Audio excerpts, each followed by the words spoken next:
జయబాబా అండి. జయవాడ. అందరికీ జయబాబా అండి. మనం గత కొన్ని వారాలుగా ప్రతి బుధవారం అమేయుని అమియా కుమార్ అనే పుస్తకంలోని విశేషాలు తెలుసుకుంటున్నాం. అద్భుత ఈ ప్రేమికుడు ఆ బాబాచే బాబాని చాలా పరీక్షలు చేసి బాబా ప్రేమను చూరగొన్నాడు. అతని గురించి మనం తెలుసుకుంటున్నాం. అంటే అతని జీవితంలో బాబా ఎలా ప్రవేశించారు, తన జీవితాన్ని బాబాకి ఎలా అంకితం చేశాడు, ఇలా ఒక అద్భుత విషయాలు మనం తెలుసుకుంటూ కిందటి వారం అమియా కుమార్ బాబా దర్బార్లో ఉన్నాడు. అంటే ఆ సహవాస్లో బాబా ఆలింగన భాగ్యాన్ని, బాబా ప్రేమను పొందాడు. తిరిగి వెళ్ళిపోతున్నప్పుడు బాబా అమియా కుమార్ని అతనితో వచ్చిన శర్మ అనే వాళ్ళతో ఇలా అంటారు. బాబా ఏమంటారంటే, ఇంటికి వెళ్ళు, ఏదో ఒక పని చేయి.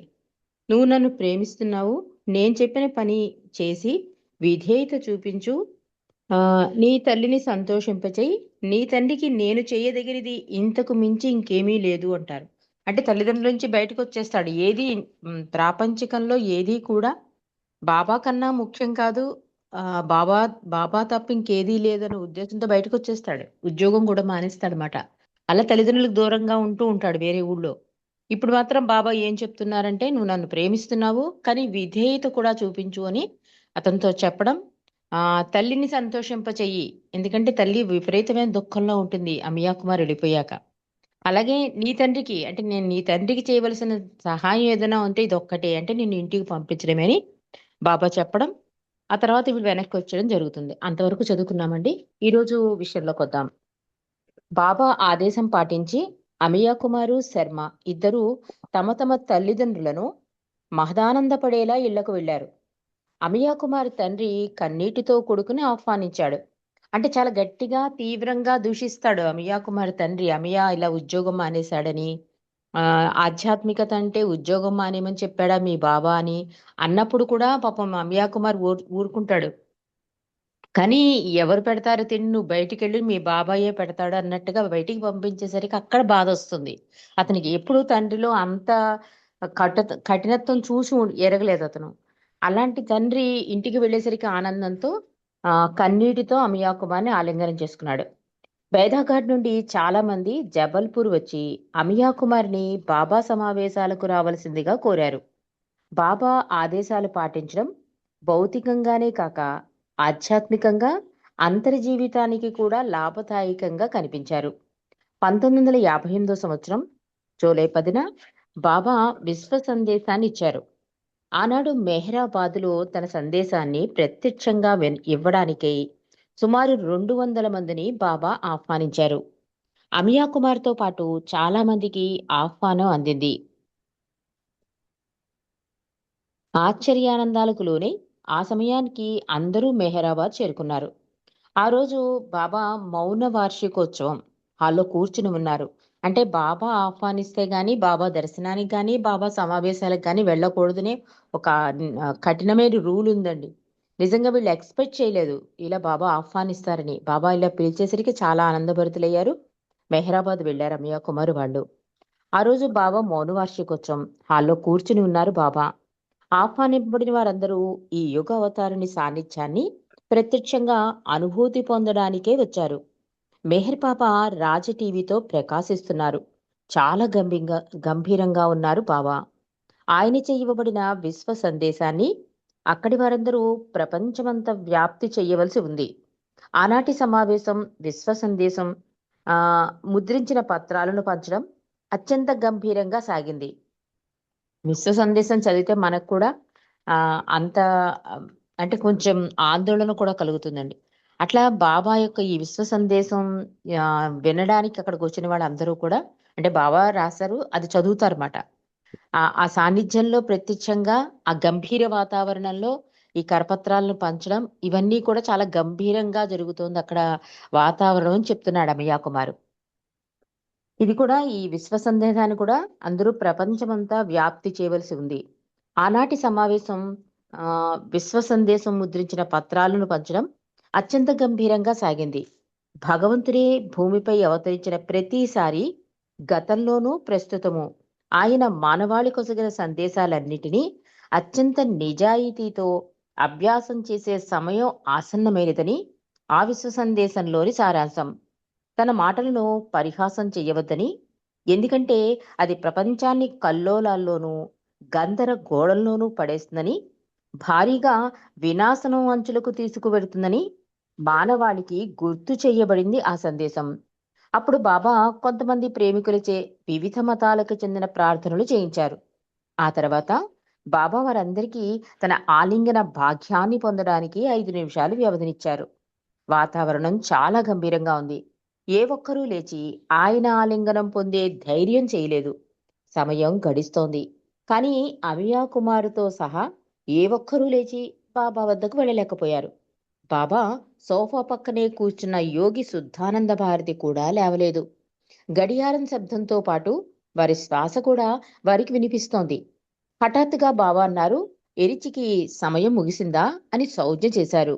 ఎరిచ్ అవునన్నాడు. అంటే బాబా 5 నిమిషాలు టైం ఇచ్చారు.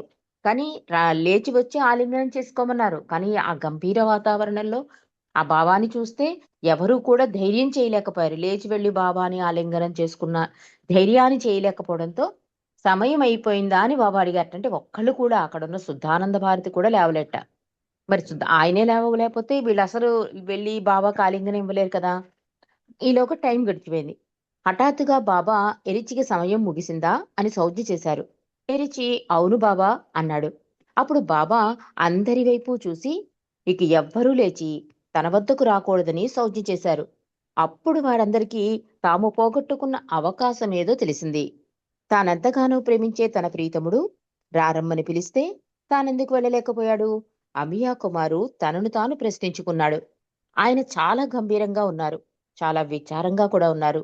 ఎప్పటివలే తన ప్రేమికులతో హాస్యంగా, ఉల్లాసంగా లేరు బాబా. అందువలన ఎవ్వరూ ధైర్యాన్ని కూడగట్టుకోలేకపోయారు. కాని అంతలోనే బాబా తన ప్రేమను, దయను కురిపిస్తూ హాలు బయట అందరికీ ఆలింగనమిస్తాను అన్నారు. అందరూ వెళ్లి వరుసలో నిలబడసాగారు. బాబా కొరకు ఒక కుర్చీ వేయబడింది. బాబా ముఖం ప్రకాశవంతంగా మారింది. కరుణతో అందరినీ ఆహ్వానిస్తున్నట్లుగా ఉంది బాబా ముఖం. ఒక్కొక్కరే వెళ్లి ఆయన ప్రేమాలింగనంతో పరవశిస్తూ బాబా పాదాలపై శిరసు వంచి ప్రణామం చేశారు. అమియా కుమార్ కూడా వరుసలో నిలబడ్డాడు. హఠాత్తుగా బాబా అతని వైపు పూర్తిగా తిరిగి కొన్ని క్షణాలు అతని కళ్ళలోకి తీక్షణంగా చూశారు. అతని కళ్ళు ప్రభువు కళ్ళతో కలిసి స్థిరపడ్డాయి. అంటే నాటుకున్నాయి. కనుపాపని కదల్చలేకపోయాడు అమియా కుమారు. ఆయన కన్నుల్లో నుండి నల్లని కాంతి అతని కన్నుల్లోకి ప్రవహించింది. ఆ కాంతి తీక్షణతను భరించలేక అమియా కుమారు తన కళ్ళను మూసుకున్నాడు. ఆశ్చర్యంగా అతని కళ్ళు మూసుకున్నప్పటికీ అక్కడ జరిగేదంతా స్పష్టంగా కనిపిస్తోంది. ఆ దృశ్యాలకు కనురెప్పలు అడ్డం కాలేదు. ఏదో మహత్యం జరిగినట్లు అమియా కుమారు కనురెప్పలు పారదర్శకంగా మారిపోయాయి. ఎన్నడూ అతనంత ఆశ్చర్యానికి గురికాలేదు. ఆలోగా బాబా అతని మీద నుండి దృష్టి మరల్చారు. కానీ అమియా కుమారి ఎప్పుడు కనురెప్పలు మూసినా అన్నీ కనిపించసాగాయి. ఏమాత్రం కష్టం లేకుండా. అందులో రంగులు కూడా అద్భుతంగా గోచరమవసాగాయి అమియా కుమారికి. బాబా తన కళలో మాయాకళను పొదిగినట్లుగా అతడు భావించసాగాడు. భారతదేశంలో గురువులు చూడగలిగే దివ్య దృష్టి వంటిదేమో తెలియదు అమియా కుమారికి. కానీ ఆనాటి నుండి ఒక విషయం అమియా కుమారికి అర్థమైంది. ఎక్కడైనా ఎప్పుడైనా తన దృష్టిని కేంద్రీకరించినప్పుడు తన ప్రీతముడు అతని ముందు ప్రత్యక్షమైనట్లు చూడగలుగుతున్నాడు. ప్రకాశవంతమైన ముఖం, మెరుస్తున్న కనుదోయి, గులాబీ రంగు కోటు, తెల్లని సాద్రాతో ప్రభువు కనులకు కనిపిస్తున్నాడు. ఆయన కనుదోయి అనేక వజ్రాల శోభతో మిలమిలా మెరుస్తాయి. అంటే బాబా దర్శనంలో ఆ ఆ కళ్ళు వచ్చి ఇతనితో కలవడంతో ఒక రకమైన దివ్య దృష్టి. అంటే అంత హృదయానికి నాటుకుపోయిందండి ఆయన యొక్క ఆ ముఖారవిందం అతని హృదయంలో. అదేదో దివ్య దృష్టి అనుకుంటున్నాడు గాని, అంటే బాలనాటి కూడా చెప్తూ ఉంటారు ఇలాంటి విషయాలు. మన బాబా ప్రేమికులకి అది చాలా అద్భుతంగా అనిపిస్తాయి. ఔటర్స్ కి వింటే అర్థం కాదు. నిజంగా బాబా ఎలా కనిపిస్తారు? ఎలా మాట్లాడతారు? అంటే ఆ ప్రేమ పరవశంలో ఏదైనా ప్రేమిస్తే ఏదైనా జరుగుతుంది. భగవంతుడే అయిపోతావు అన్నారు బాబా. అనగా అద్భుతంగా బాబాని ప్రేమిస్తున్నాడు ఇతను. దానివల్ల బాబా కళ్ళలో కళ్ళు కలిపేసరికి ఇంకా ఒక ఏదైనా దాని మీద ఒక దృష్టి పెట్టాడనుకోండి, ఏకాగ్రత వహించాడనుకోండి, అక్కడ బాబా ప్రత్యక్షమైపోతున్నారట అతనికి. ఆ ప్రత్యక్షమవ్వడం కూడా చాలా అద్భుత దర్శనంగా. ఆ గులాబీ రంగు కోటు, తెల్లని సాద్రాతో ప్రభువు కనులకు కనిపిస్తున్నాడు అమియా కుమారికి. ఆయన కనుదోయి అనేక వజ్రాల శోభతో మిలమిలా మెరుస్తాయి. తొలత ఈ వింత దృష్టి నుండి మరలి, ఈ ప్రపంచంలోని అతని స్నేహితులను, ఇతర వస్తువులను సరిగా చూడలేక సతమతం అయ్యేవాడు. కానీ క్రమంగా బాబా కృపతో మిగిలిన వస్తువులను కూడా చక్కగా చూడగలుగుతున్నాడు అమియా కుమార్. అమియా కుమార్ అనుకున్నాడు, ఏమిటిదంతా? ఈ దృష్టిని గురించి డాక్టర్లు చెప్పగలరా? ఎప్పుడు పడితే అప్పుడు, ఎక్కడ పడితే అక్కడ భగవంతుని సాకార రూపంలో చూడగలడం ఎంతమందికి కలిగే అదృష్టం? అమియా కుమారు మెహర్ బాబా పట్ల గల విశ్వాసం ఎన్నటికీ తరగని కానుకగా బాబా అనుగ్రహించారు. రోజు రోజుకి క్రమక్రమంగా అమియా కుమార్‌లో గొప్ప మార్పు కనబడసాగింది. దైవీ మానవుల్లోని మానవునికి అతీతమైన లక్షణాలను వర్ణించడానికి అతని జ్ఞానం, తెలివితేటలు సరిపోయేవే కావు. ప్రభు యొక్క దైవీ సత్యమనే మహాసముద్రంలో అమియా కుమారులని హేతువాదమనే నౌక పూర్తిగా మునిగిపోయింది. అంటే ఇదెందుకు జరిగింది? ఇది బాబా వలన, ఇది నా వల్లనే జరిగుంటుంది. ఇట్లా ఎక్కువ బుద్ధి వాడేస్తూ ఉండేవాడు కదా! ఆ బుద్ధంతా ఆ హేతువాద నౌకే పూర్తిగా మునిగిపోయింది అని రాస్తున్నారు. ఎందుకంటే అది ప్రభువు ఇచ్చ. నెరవేరి తీరుతుంది. అమియా కుమారు మెహర్ బాబా పాద పద్మాలకు అంకితమైపోయాడు. అదే సంవత్సరంలో అమియా కుమార్ కుటుంబంలో అనేక బాధాకర సంఘటనలు చోటు చేసుకున్నాయి. ముఖ్యంగా అమియా కుమార్ తండ్రి డాక్టర్‌గా అనేక మంది ప్రాణాలు కాపాడాడు. కానీ తనకు జరిగిన ఆపరేషన్‌లో డాక్టర్ల పొరపాటు కారణంగా ప్రాణాలు కోల్పోయాడు. ఈ సంఘటనకు ముందు మెహర్ బాబా ఒక సర్క్యులర్ పంపారు.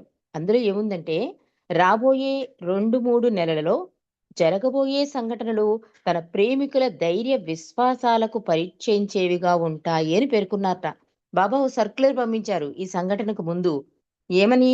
ఎలాంటి పరిస్థితులు వచ్చినా నా కొంగు విడవకుండా ఉండండి. ఆ సంఘటనల వల్ల ఏమవుతుంది? ఈ ధైర్య విశ్వాసాలను పరీక్షించేవిగా ఉంటాయని బాబా దగ్గర సర్క్యులర్ వచ్చింది. ఈలోగా అమియా కుమార్ తండ్రి చనిపోవడం. అది కూడా ఆయన డాక్టర్ అయ్యుండి, వేరే డాక్టర్లు చేసిన పొరపాటు వల్ల చనిపోయాట. అమియా కుమార్ తండ్రి చనిపోవడంతో అతని తల్లి అమితమైన వేదనతో కుమిలిపోసాగింది. అంతలోనే ఆమె తల్లి కూడా చనిపోయినట్లు వార్తందింది.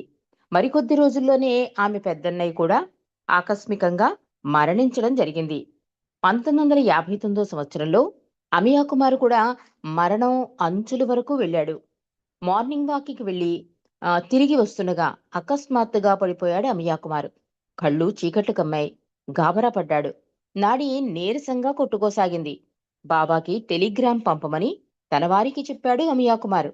ఆ సమయంలో అనుకోకుండా డాక్టర్ దౌలత్ సింగ్ అమియా కుమార్ ఇంటికి వచ్చాడు. బాబాకు అతని సన్నిహితుడైన శిష్యునిగా దౌలత్ సింగ్ పరిచయం ఉంది. దౌలత్ సింగ్ సింగ్ సంగతి మనకు తెలుసు కదండీ! నవజీవనంలో బాబాతో పాటు వెళ్లి వెనక్కొచ్చేస్తాడు. అతను అమియా కుమార్ తెలుసుట. అనుకోకుండా వచ్చాట. ఎందుకంటే అమియా కుమార్ బాబాకి ఎంత ప్రీతిపాత్రుడో దౌలత్ సింగ్‌కి తెలుసు. అమియా కుమార్ పరిస్థితి చెప్పగానే అతడు నేరుగా అతని మంచం దగ్గరికి వచ్చి నాడి, గుండె పరీక్షించాడు. కంగారు పడ్డాడు. వెంటనే బయటికి వెళ్లి మందుల షాపులో కావలసిన ఇంజెక్షన్ కొని తిరిగి వచ్చి అమియా కుమార్‌కి ఆ ఇంజెక్షన్ ఇచ్చాడు దౌలత్ సింగ్. బాబాకి ఇతని విషయం తెలియపరిచారా అని అడిగాడు. తెలియపరిచామని చెప్పబడింది. ఆ సంగతి విన్నాక దౌలత్ సింగ్‌లో కంగారు తగ్గింది. అమియా కుమారు తనలో కొత్తగా పుట్టిన విశ్వాసం, నీ ప్రార్థన ఆయనకి చేరింది. విచారించవలసిన పని లేదు అని అతని చెవిలో చెప్పినట్లయింది. గంట సమయం గడిచింది. దౌలత్ సింగ్ తిరిగి అమియా కుమార్ నాడి, గుండెను పరీక్షించి తృప్తిపడ్డాడు. అనుకోకుండా వచ్చిన దౌలత్ సింగ్ అవసరమైన సమయానికి చికిత్స అందించాడు. అతని పర్యవేక్షణలో అమియా కుమారు పూర్తిగా కోలుకున్నాడు. ఏ రకమైన అనారోగ్యం లేని తనకు ఎందుకలా అయ్యిందో ఆలోచించసాగాడు అమియా కుమారు. అంతలో బాబా నుండి వచ్చిన టెలిగ్రామ్ చేతిలో ఉంది. సర్వజ్ఞుడైన బాబా తన మనసులోని సందేహాలకు సమాధానమిస్తున్నట్లుగా అందులో ఇలా ఉంది: ధైర్యంగా ఉండు అమియా, నా ఇచ్చకు కట్టుబడి ఉండు, అంతా సవ్యంగా ఉంటుంది, ప్రేమతో బాబా అని ఉంది. వెంటనే బావు కల్చూరి రాసిన ఉత్తరం కూడా అందింది. అది చూసిన అమియా కుమార్‌కి పూర్తి ధైర్యం వచ్చింది. అమియా కుమారు తిరిగి ఉద్యోగంలో చేరాడు. అంటే ఒకే ఇయర్‌లో అన్ని మరణాలు వినడం, పైగా తిను అనారోగ్యం అవ్వడం, అది బాబాకి చేరవేసినా చేరిందో లేదో అని ఒక ఒక ఆందోళన. వీటిలో నలిగిపోతున్నాడండి అమియా కుమారు. అందుకే బాబా సహాయం అందింది. వెంటనే దౌలత్ సింగ్ వచ్చి ట్రీట్మెంట్ ఇచ్చాడు. ఎప్పుడైతే ఇంజెక్షన్ ఇవ్వడం, ఆ ఇంజెక్షన్‌తో పాటు ఒక మాట వినిపించడం. ఏమని? "నీ ప్రార్థన ఆయనకి చేరింది. విచారించవలసిన పని లేదు" అన్న ఒక మాట అతని చెవిలో పడడం. ఇవన్నీ కూడా విశ్వాసాన్ని, బాబా మీద నమ్మకాన్ని మరింత పెంచాయి. అలాగే బాబా దగ్గర నుంచి టెలిగ్రామ్. ఇవన్నీ కూడా పూర్తి ధైర్యాన్నిచ్చాయి అమియా కుమార్‌కి. అంటే సడెన్‌గా అనారోగ్యం కదా! ఏ కారణం లేకుండా అనారోగ్యం అవ్వడం. ఇవన్నీ కొంచెం అధైర్యపడిన అతనికి బాబా ద్వారా టెలిగ్రామ్ ద్వారా పూర్తి ధైర్యం రావడం, మళ్ళీ ఉద్యోగంలో చేరడం జరిగింది. ఇక 1960 సంవత్సరం అమియా కుమారి జీవితంలో మరో కొత్త అధ్యాయానికి తెరతీసింది. అతడు దృఢకాయుడు, ఆరోగ్యవంతుడు. కానీ ఆ సమయంలో హఠాత్తుగా జరిగిన అనుకోకుండా ఎదురైనప్పటికీ బాబా అతనిలో నూతన ఉత్తేజాన్ని, ధైర్యాన్ని, విశ్వాసాన్ని నింపడం బాబా నజర్‌కి మరో నిదర్శనం. ఒకనాడు అమియా కుమార్ మెడ వెనక భాగం ఎవరో గట్టిగా పట్టుకున్న భావన కలిగింది. ఆ పట్టు నుండి వదిలించుకునేందుకు తీవ్రంగా ప్రయత్నించాడు అమియా కుమార్. కానీ సాధ్యం కాలేదు. చివరకు డాక్టర్ దగ్గరికెళ్ళాడు అమియా. ఏవో మందులిచ్చాడు, మసాజ్ చేయమన్నాడు. కానీ అమియా కుమార్ మెడ నొప్పి మాత్రం మరింత పెరిగింది. ఒక డాక్టర్ తర్వాత మరొక డాక్టర్‌ని దర్శించుకుంటూ బాధ నివారణకు ఎన్నో రకాలుగా ప్రయత్నించాడు అమియా కుమార్. రాత్రులు నిద్రే ఉండేది కాదు. రోజులు, నెలలు మారసాగాయి. కానీ అతని మెడ నొప్పికి కారణం కనిపించలేదు. అతని అవస్థ చూసిన కుటుంబ వ్యక్తులు, స్నేహితులు కొంచెం కలత చెందసాగారు. ఆశ్చర్యకరంగా రజనీకాంత్ కూడా ఏదో విషయమై డాక్టర్‌ని కలవగా, అతడిచ్చిన మందుల ప్రభావం వల్ల అతని మెడ వెనక భాగంలో దురద ప్రారంభమైంది. దానిని గోకడం వల్ల పుండుపడి రసికారసాగింది. భయంకరమైన దురద, బాధలతో అనేక మంది వైద్యులను సంప్రదించాడు. కానీ ఫలితం కనిపించలేదు. అమియా కుమార్ మెడపట్టిన విషయంలోనూ, రజనీకాంత్ చర్మవ్యాధి విషయంలోనూ డాక్టర్ల పరిజ్ఞానం పనికి రాకుండా పోయింది. ఇంకా వారికి మిగిలింది ఒకే ఒక ఉపశమనం. అదే బాబా దర్శనం. బాబాని కలిసి వారి గోడును వెళ్ళబోసుకోవాలి అనుకున్నారు. మెహర్ బాబా ప్రతి వేసవిలోనూ పూనాలో గురుప్రసాద్‌లో ఉండేవారు. అనేక మంది దర్శనం కోరి వచ్చేవారు. కొన్ని రోజులు అందరికీ దర్శనానికి అనుమతించేవారు బాబా. 1960 సంవత్సరం బాబా గురుప్రసాద్‌లో దర్శనమివ్వనున్నట్లు ప్రకటించబడింది. కొన్ని నెలలుగా బాధలనుభవిస్తున్న వీరిద్దరూ అంటే ఎవరు? అమియా కుమారు, రజనీకాంతు. బాబాని తమకు ఉపశమనం కలిగించవలసిందిగా వేడుకునేందుకు సిద్ధమయ్యారు. వారితో పాటు అమియా కుమార్ తల్లి, ఒక లాయరు, ఒక లాయర్ దగ్గర పనిచేస్తున్న ఒక నిరుపేద యువకుడు కూడా వారితో పూనా బయలుదేరారు. గురుప్రసాద్ దర్శన హాలులో వేలాది మంది బాబా దర్శనానికే సమావేశమయ్యారు. అమియా కుమార్ బృందం వారంతా గురుప్రసాద్ చేరుకున్నారు. వీరిని చూసిన ఒక వాలంటీరు ముందుకు వచ్చి బాబాని దర్శించుకునే సమయంలో ఎవరూ ఏమీ అడగకూడదని బాబా తెలియజేశారు అని చెప్పాడు. ఆ మాటలు విన్న వీరు నీరుగారిపోయారు. ఆశలు అడుగంటిపోయాయి. బాబా కోరినట్లుగా దర్శనం మాత్రం చేసుకుంటారు కదూ అని మాట ఇమ్మని కూడా వాలంటీర్లు అడుగుతున్నారు. అందరూ బొమ్మల్లా నిలబడిపోయారు. ఎందుకంటే ప్రభువు దగ్గరికి మామూలుగా చిన్న చిన్నవైనా, పెద్ద పెద్దవైనా ఏదో ఒక బాధ ఆయన దర్శనంలోనో, ఆయన ఈ ఆశీస్సుల వలనో నివృత్తి అవుతుంది అని తెలిసినా కూడా ఒకసారి చెప్పుకుంటూ ఉంటారు కదా భగవంతుడికి. ఆయనకి అన్నీ తెలుసు కానీ చెప్పుకుంటూ ఉంటాం. అలా యమయ్య కుమారు, రజనీకాంత్ కూడా ఈ బాధ ఇంక నివృత్తి అవ్వట్లేదు. బాబా దగ్గరికెళ్ళి ఆయనకి చెప్పుకుంటేనా నివృత్తి చెప్తారేమో అనుకుంటే, తీరా బాబా దర్శనానికెళ్తే అక్కడ వాలంటీర్లు చెప్తున్నారు. బాబానేం అడగడానికి లేదు. జస్ట్ దర్శనం చేసుకొని వెనక్కెళ్ళిపోండి అని. అంతేకాకుండా ప్రామిసులు కూడా తీసుకుంటున్నారట. మీరేమీ అడగరు కదా! మీరేమీ అడగరు కదా! అని. ఏమీ చెయ్యలేని స్థితిలో బాబా వద్దకు వెళ్ళబోతుండగా అమియా కుమారు తన తల్లిని, తన బాధను బాబాకు చెప్పమన్నాడు. తల్లి సరే అంది. బాబా ముందుకు వెళ్ళగా బాబా వారి వైపు చూశారు. అంతే, ఏమీ ఆలోచించకుండా అమియా తల్లి బాబాతో తన బిడ్డ గత 5 నెలలుగా మెడ నొప్పితో బాధపడుతున్నాడని చెప్పింది. బాబా అమియా వైపు ప్రశ్నార్థకంగా చూశారు. అమియా కుమార్ కూడా బాబా వైపు జాలి కలిగేలా, అంటే "ఈ నొప్పి భరించలేకపోతున్నాను బాబా" అన్నట్టు చూస్తూ, అవును బాబా, నా పరిస్థితి దారుణంగా ఉంది. దయచేసి నా బాధను నివారించు అన్నాడు అమియ. ఈ మాటలు అతని నోటి నుండి వచ్చాయో లేదో అంతలో ఆయన ముఖంలో రంగులు మారాయి. ఎందుకిలా అడుగుతున్నారు? నా ప్రేమికులు నన్ను ఏమీ అడగకూడదని షరతు విధించాను కదా అన్నారు బాబా. అమియ కుమార్ కన్నుల్లో నీరు నిండింది. ఆయనను అడగడం తప్ప అతనికి వేరే గత్యంతరం లేదు మరి. బాబా తీక్షణంగా చూస్తూ, మీ బాధలన్నీ ఊహకు సంబంధించినవి అన్నారు బాబా వారికే చూసి. అమియ వెక్కిళ్ల మధ్య చాలా నెలలుగా బాధను అనుభవిస్తున్నట్టు తెలియజేశాడు బాబాకి. బాబా అక్కడున్న వారితో ఇలా అన్నారు. ఇతడు అందంగా ఉన్నాడు కదా, ఆరోగ్యంగా కనిపిస్తున్నాడు కదా అన్నారు అమియాని చూపించి. సడన్ గా బాబా అన్నట్ట, నేనేమి అడగకూడదని చెప్పాను కదా, అయినా అడిగారు ఎందుకు అని. కానీ ఇది తట్టుకోలేని బాధ, అందుకని అడగవలసి వచ్చిందన్నట్టుగా చెప్పాడు. అప్పుడు బాబా అక్కడున్న ప్రేమికులతో చెప్తున్నారు. అమియాని చూపించి, ఇతడు అందంగా ఉన్నాడు కదా, ఆరోగ్యంగా కనిపిస్తున్నాడు కదా, మీరందరూ చూస్తున్నారు, ఇతడు ఎంత అందంగా ఉన్నాడు, ఎంత ఆరోగ్యంగా కనిపిస్తున్నాడు అంటే వారంతా కూడా అవును బాబా, అమియా చాలా ఆరోగ్యంగా కనిపిస్తున్నాడు అన్నట్ట. బాబా ఎంత తమాషా చేస్తున్నారు. అమియా బాధ బాబాకి తెలుసు. అది అతనికి తెలుసు. అంటే అది అతనికి తెలుసు. అంటే ఈ బాధ అన్నది బాబాకి తెలుసు, నాకు తెలుసు. కానీ ఏంటి తమాషా అని ఆశ్చర్యపోతున్నాడు అమియా. బాబా ముఖం ప్రశాంతంగా మారింది. అమియా కుమార్ బృందాన్ని ఉండమని మిగిలిన వారందరినీ హాలు బయటికి వెళ్ళమని సౌజ్ఞ చేశారు బాబా. అప్పుడు బాబా అన్నారు, అమియా, నీ శరీరాన్ని పిండి పిండి చెయ్యాలి అన్నారు. అమియా కన్నుల్లో నుండి నీరు నింపుకున్నాడు. బాబా ఎరిచికి సైగ చేసి పక్క గదిలో ఒక చోట ఉన్న మందు సీసా తెమ్మన్నారు బాబా. ఎరిచి 10 మాత్రలను ఒక సీసా తెచ్చాడు.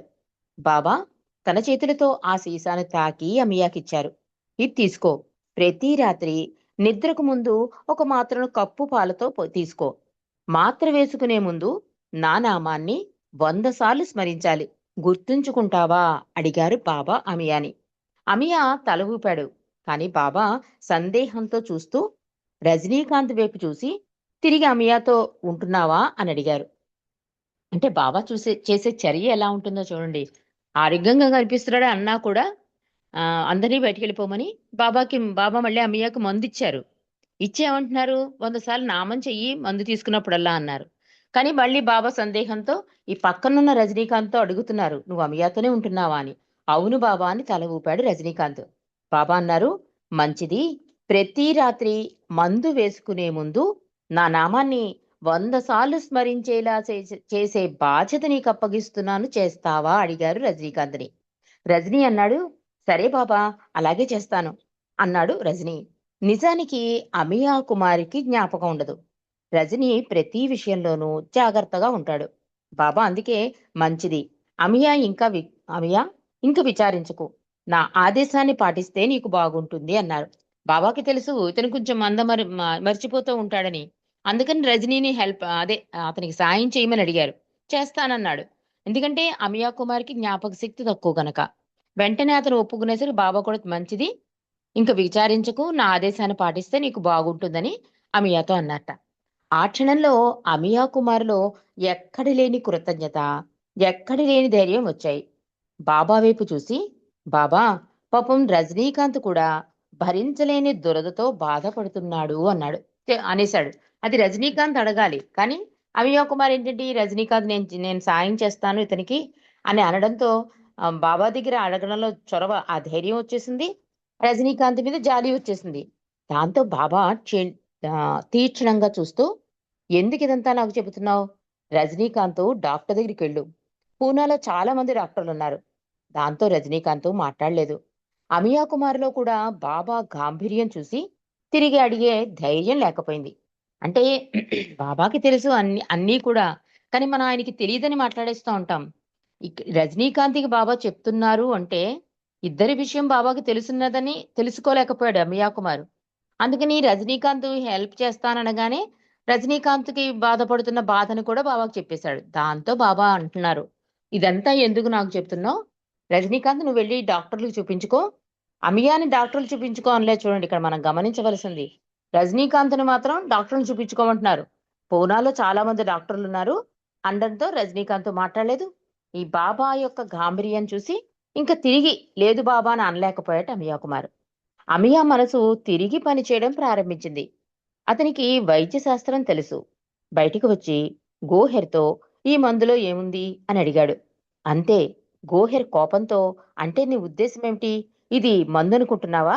ఇది బాబా ప్రసాదం. ఆయన ఏమిచ్చినా అది ప్రసాదమే అవుతుంది.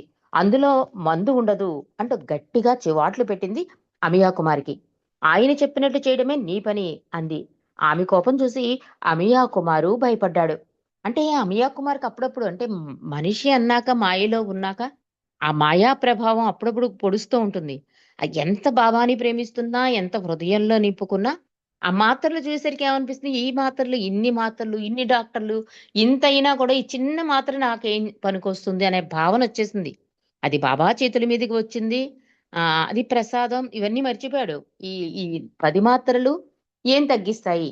అంతకన్నా తర్వాత బాబా 100 సార్లు నామం చేయమన్నారు. ఇవన్నీ మర్చిపోయాడు. బయటకొచ్చిన వెంటనే గోహెర్‌తో అన్నట్ట. ఈ మందులు ఈ మందులో ఏముంది? అంటే చాలా తేలిగ్గా తీసుకునేసరికి గోహెర్‌కి చాలా కోపమొచ్చింది. అంటే ఈ మందులో ఏముందని ఆలోచిస్తున్నావు తప్ప, అది బాబా చేతుల మీదుగా వచ్చింది గనక అది ప్రసాదమైంది. అందులో మందుండదు అని చివాట్లు పెడుతూ, ఆయన చెప్పినట్టు చేయడమే నీ పని అని గోహెర్ కోపంతో అమియా కుమార్‌తో అంటుంది. ఆ రాత్రి బాబా చెప్పినట్లుగా 100 సార్లు బాబా నామం జపించి మందు వేసుకున్నాడు అమియా. ఎప్పుడో నిద్రలోకి జారుకున్నాడు. పొద్దుటే లేవగానే 5 నెలలుగా బాధపడుతున్న ఆ నొప్పి కనబడలేదు అమియాకి. అందరి ముఖాల్లో ఆనందాశ్చర్యాలు చోటు చేసుకున్నాయి. ఎంతో మంది డాక్టర్లు, ఎన్నో మందులు చెయ్యలేని పని బాబా ఇచ్చిన ఒక చిన్న మాత్ర చేసింది. రజనీకాంత్ కొంచెం చిరచిరలాడసాగాడు. బాబా సూచించినట్లు డాక్టర్‌ని సంప్రదించమనగా, అతడు గట్టిగా "నేనెళ్ళను. బాబా నిన్ను బాగు చేశాడు. ఆయనే నా బాధను కూడా తగ్గించాలి" అన్నాడు రజనీకాంత్. ఎంత అనుమానంగా ఉన్నా రూముకొచ్చేసరికి అమియా కుమార్ బాబా చెప్పినట్లే చేశాడు. మాత్రేసుకున్నాడు, 100 సార్లు నామం చేశాడు. కానీ మార్నింగ్ లేచేసరికి 5 నెలలుగా బాధపడుతున్న ఈ బాధంతా ఏదో చేత్తో తీసేసారంటారు చూడండి, అట్లా తగ్గిపోయింది. దాంతో అందరూ ఆశ్చర్యపోయారు. ఎన్ని ఎన్ని మందులు, ఎన్ని డాక్టర్లు చేయలేని ఒక చిన్న మాత్ర చేసిందని ఆనందపడ్డారు. రజనీకాంత్ మాత్రం అదే రూమ్‌లో ఉన్నాడు కదా! కొంచెం చాలా విసుగ్గా చికాకుగా ఉన్నాడు. అమియా అంటాడు, "డాక్టర్‌ని చూపించుకోమని బాబా అన్నారు కదా! నువ్వు చూపించుకోవచ్చు కదా!" అంటే, "లేదు లేదు నేనెళ్ళను. నీకెలా బాబా బాగు చేశారో నాకు కూడా బాబాయే బాధను తగ్గించాలి" అని ఒక పట్టాడు. అతనిలో చిరాకు, నిరాశ తారస్థాయికి చేరాయి. అంటే అమియా చేసుకునేదేంటి, నేను చేసుకోలేనిదేంటి అని బాధనమాట. బాబా ఎవరికి ఎటువంటి చికిత్స చెయ్యాలో తెలుసు. సాధారణ మానవులైన మనం ఆయన కార్య విధానాన్ని అర్థం చేసుకోలేం. తిరిగి మొరనాడు వారంతా గురుప్రసాద్‌కి వెళ్ళారు. అమియా కుమారు కొన్ని నెలలు భరిస్తున్న బాధ నివారణ అయినట్లు విన్న బాబా సంతోషించారు. అంటే గురుప్రసాద్‌కి వెళ్ళడం, అమియా కుమారి చాలా నెలలుగా బాధపడుతున్నాడు కదా! అది తగ్గిపోయిందని చెప్పడం బాబాకి సంతోషాన్నిచ్చింది. అప్పుడు రజనీకాంత్ వైపు తిరిగి బాబా అన్నారు, "డాక్టర్ దగ్గరికి వెళ్ళావా?" అడిగారు బాబా. రజనీకాంత్ "లేదు బాబా, వెళ్ళలేదు" అన్నాడు కొంచెం ముభావంగా. బాబా ఆశ్చర్యంగా "ఏమైంది?" అని అడగ్గా, "బాబా, జబల్పూర్‌లో డాక్టర్లందరి వద్దకు వెళ్ళాను. ఉపయోగం లేదు. నీ వలనే నా రోగం నయమవుతుంది నీ వద్దకు వచ్చాను" అన్నాడు రజనీకాంత్. ఇందాక గోహిరి అదే చెప్తోంది. ఆయన ఏం చెప్పారో అది చెయ్యడం. అదే విధేయతండి. విధేయతే అన్నిట్లికన్నా గొప్పదని కూడా బాబా అంటారు. ఇక్కడ మాత్రల దగ్గర విధేయత అమియా కుమార్ చూపించకపోయినా రూముకొచ్చి బాబా చెప్పినట్లు విధేయత చూపించాడు. రజనీకాంత్ కూడా చేసుండవలసింది. ఏదో ఒక డాక్టర్ దగ్గరికి వెళ్ళుండవలసింది. కానీ డాక్టర్లు చూపించుకో అని బాబా అన్నప్పుడు, ఇంతమంది డాక్టర్లు చేయలేనిది ఈ ఈ పూనాలో డాక్టర్లు ఏం చేస్తారు? అనే ఒక నిరాశ. అండ్ అమియా కుమారికి తగ్గించారు. నాకెందుకు తగ్గించకూడదు అనే మొండితనం. దీనివల్ల డాక్టర్ దగ్గరికెళ్ళలేదు. బాబా అడిగితే కూడా ఏం చెప్తున్నాడు? జబల్పూర్‌లో డాక్టర్లందరూ చూసేశారు. ఇంక ఈ రోగానికి నువ్వే నయం చెయ్యాలి బాబా అని నీ దగ్గరికొచ్చానని చెప్తున్నాడు. అది విన్న బాబా ముఖంలో పరిహాసము, గాంభీర్యము 2 భావాలు దోక్యమయ్యాయి. నువ్వు నన్ను ఎవరనుకుంటున్నావు? డాక్టరా? నేను అని అడిగారు. బాబాకి చాలా హాస్యంగా అనిపించింది. అసలు ఏమనుకుంటున్నావు నువ్వు నన్ను? డాక్టర్ అనుకుంటున్నావా? ఏమనుకుంటున్నావు అన్న. రజనీకాంత్ అంటాడు, "అవును బావా! మీరు వైద్యులకే వైద్యులు" అన్నాడు రజనీకాంత్. బాబా అక్కడున్న అందరి వైపు చూస్తూ "వినండి, వినండి. ఇతడు నన్ను వైద్యునిగా భావిస్తున్నాడు" అన్నారు బాబా. ఎవరు ఏమీ మాట్లాడలేదు. బాబా రజనీతో అంటారు, "సరే, డాక్టర్‌ని అనుకుంటున్నావు కదూ! అయితే నీ బాధ చూడని. నీకెలాంటి చర్మరోగం ఉందో చూపించు. నీ షర్టు, బనీను అన్నీ తీసేసి నాకు చూపించు" అన్నారు బాబా. బాబా ఆదేశించినట్లుగా రజనీ పైనున్న దుస్తులను తొలగించాడు. అమియా కుమారు పక్కనే నిలబడి రజనీ మెడ మీద పుండను బాబాకు చూపించడానికి సిద్ధంగా ఉన్నాడు. కానీ అక్కడ మిగిలిన విశేషాలు రేపు తెలుసుకుందామండి. అవతార్ మెహర్ బాబాకి జై.